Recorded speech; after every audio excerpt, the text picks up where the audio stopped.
Aming request, message doon sa amin, ibalik ang bagay. Noong una hindi namin susundin yun dahil sabi ko nga na paghirapan to ni Ma'am Ben, ibigay natin lahat. So kumbaga,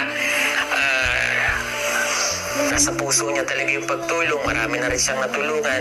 First time niyang tumulong sa atin, bagamat nagkaroon ng issue, ibigay pa rin natin. Kaya lang dahil dun sa nabasa ko na yon, nabasa ng tip, and para matapos na lang, ibabalik na lang po namin ito. Ayan. And yung decision namin ay sana maintindihan din ni Ma'am Beth, and I know naintindihan po rin namin siya sa kanyang pakiramdam bilang isang sponsor. Again, wala naman kaming ibang intention dito. Wala kaming niloloko, wala kaming ninanakaw, hindi kami magnanakaw, at lalong hindi po kami gagawa ng masama para ikasisira ng bawat isa sa amin.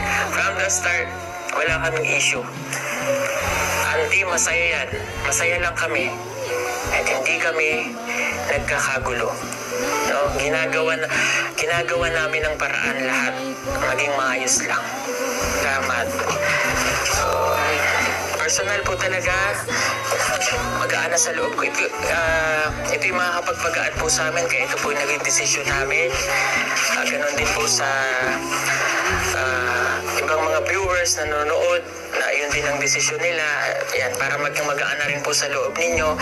And Ma'am Beth, pasensya na po ulit. Ito yung makakapagpagaan sa loob namin. Sana po maintindihan mo yung naging desisyon namin. Apo, yan, para makita nyo po lahat, mga kababayan, na ito yung laman ng package ni Ma'am Beth na ibabalik po namin.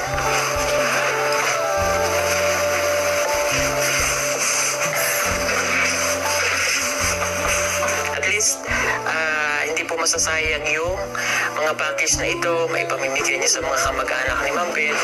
Yan lang naman. Ayan na po yung mga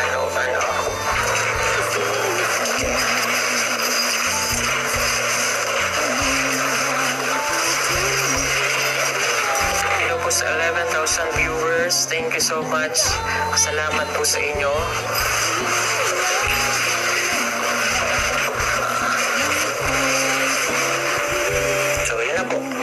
Sa pakiramdam namin, wala na. Importante, hindi niyo po kami iniiwan sa laban namin. Maraming pong salamat sa inyong lahat. Sa patuloy na nagtitiwala po sa aming munting kakayanan. Thank you.